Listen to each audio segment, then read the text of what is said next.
going. Years ago, I had to do an event in New York. And then the company that had me speak got a town car, and I was in the car for an hour and a half driving home with an odd bird. He acknowledged during the drive he didn't really like people, different personality. But for the next hour and a half I spent in the car with this guy, he was brilliant. He was really one of the smartest people I've ever listened to in my life. But he was different and quirky and a little dysfunctional. And what he did for a living was mostly be alone or drive people around in utter silence. I just tend to be talkative and ask a lot of questions. And we tend to think, the richest people are the smartest people. And that's just not the case. There's smart people everywhere, but they don't want to play the corporate game. Maybe they don't align with certain personalities. There are brilliant people all over this world, and they just don't care about money. I could sit and read all day and be the happiest people in the world. And in sports, we tend to think about something that's kind of analogous, that like the most talented team always wins. It's like, no, that's not the case. The talented teams have dysfunction and ego, and they're often at big blue blood programs that have pressurized environments where players shrink. The Toronto Raptors won the title in 2019. They were lucky to get into the finals because they got a crazy bounce by Kawhi Leonard. Remember that legendary picture? Or they don't even get to the finals, and then they get to the finals and the Warriors fall apart. They were not the best team. The New England Patriots lost to the Giants. They'd beaten them a month earlier in New York.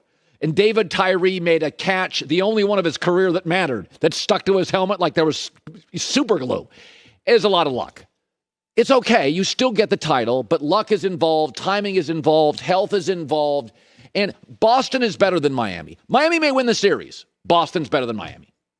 They have more elite players, more flexibility on defense, but this is a boom or bust sport now with all the three-point shots. And if you're hitting them, boom. If you're missing them, bust. And you can have quarters like Miami had. I mean, we've seen some quarters by these good teams that are just horrible.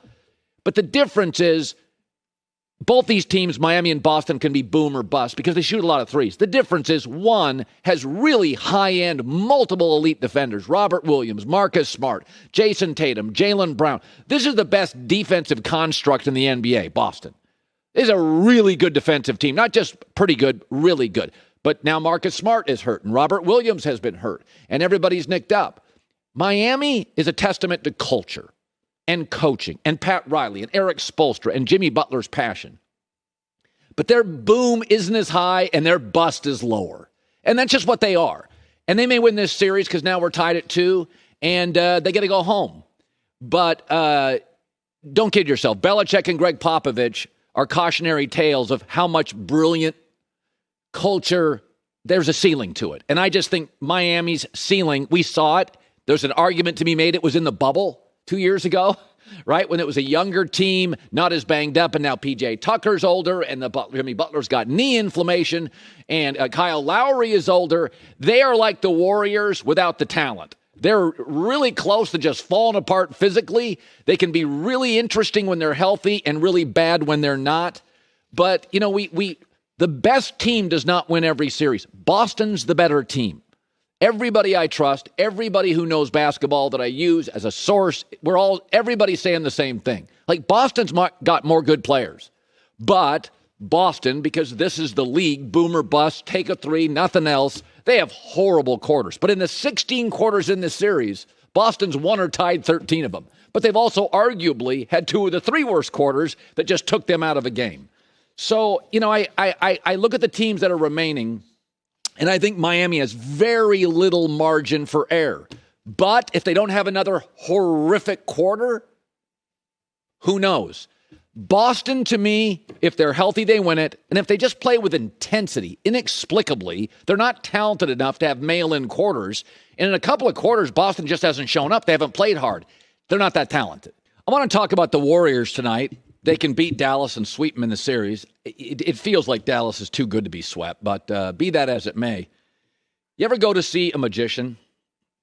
Card tricks. What they're really trying to do is show you something over here, get your attention, while they're doing stuff with the left hand, or vice versa. And, there's no such thing as magic. I'm pretty sure. Although I did see a Swedish magician that did something amazing with a chair and duct tape. Anyway, Golden State really came to terms very early with what Steph Curry was. And I think this is a big secret to their success. They knew he was a brilliant mind and a brilliant shooter and a brilliant ball handler. He was going to be the soul of the team. But he wasn't very good defensively. And he's small. And he's been hurt. But instead of trying to elevate him and ask for more, Golden State said, we're just going to surround him, draft and develop defensive players. Klay Thompson, Draymond Green. They went and got Andre Iguodala. Now they have Kevon Looney. They acquire Andrew Wiggins. In all the moves they make, even KD's always been a willing defender. In all the moves they make, they don't bring a poor defender to the room. Now they have Gary Payton II, who can defend multiple guard positions.